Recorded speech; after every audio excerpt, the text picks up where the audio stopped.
Section 4. You will hear part of a lecture about leadership introducing a theory called self-regulatory focus theory. First, you have some time to look at questions 31 to 40.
Now listen carefully and answer questions 31 to 40.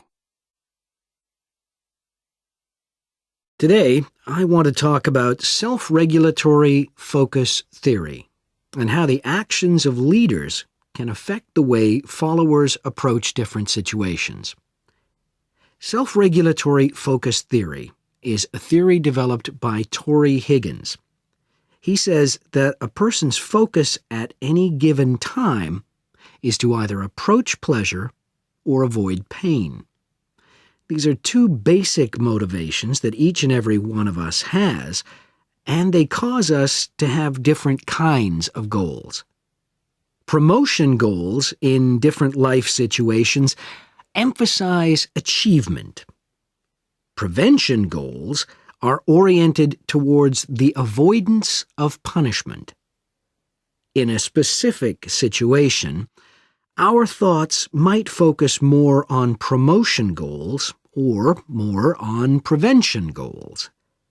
The theory suggests that two factors affect which goals we are focusing on.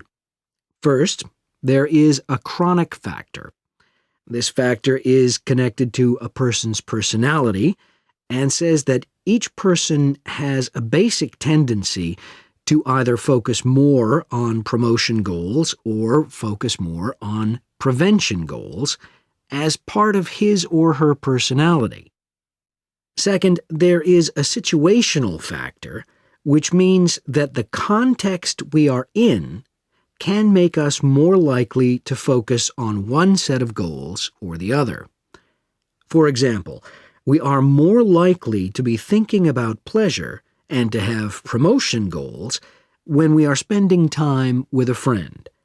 In contrast, if we are working on an important project for our boss, we are more likely to try to avoid making mistakes and therefore have more prevention goals in our mind.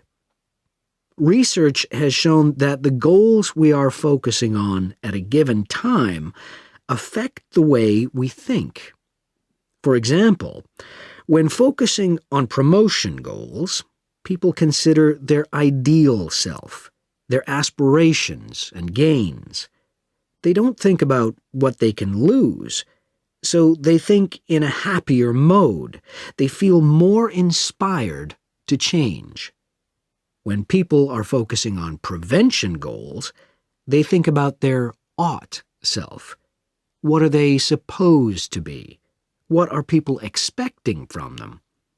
They consider their obligations to others. As a result, they experience more anxiety and try to avoid situations where they could lose.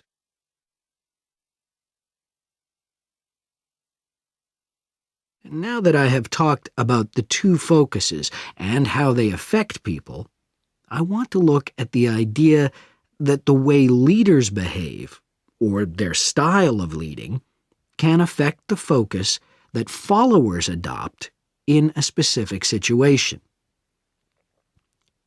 In talking about leadership, We often mention transformational leaders and transactional leaders.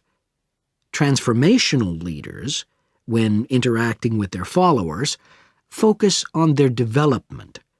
In their words and actions, transformational leaders highlight change. Their speech is passionate and conveys a definitive vision. All of these things can encourage followers to think about what could be. In other words, they inspire a promotion focus in their followers. In contrast, transactional leaders focus on developing clear structures that tell their followers exactly what is expected of them. While they do explain the rewards people will get for following orders, they emphasize more how a follower will be punished, or that a follower won't get rewarded if his or her behavior doesn't change. In short, they emphasize the consequences of making a mistake. This emphasis will clearly lead followers to focus on avoiding punishment and problems. This is clearly a prevention focus. In conclusion, it is important to understand that one focus is not necessarily better than the other one. For a designer who works in a field where a lot of innovation is needed, a promotion focus is probably better. In contrast, a prevention focus, which causes people to work more cautiously and produce higher quality work, might be very appropriate for a job like a surgeon, for example. The main point of the research, though, is that the actions of leaders can greatly influence whether people approach a situation with more of a promotion focus or more of a prevention focus. That is the end of section 4. You now have half a minute to check your answers.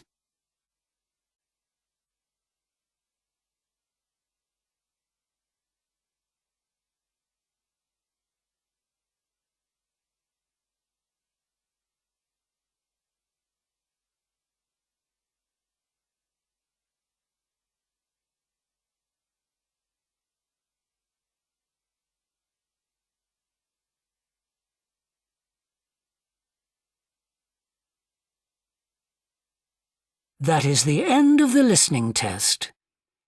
In the IELTS test, you would now have 10 minutes to transfer your answers to the answer sheet.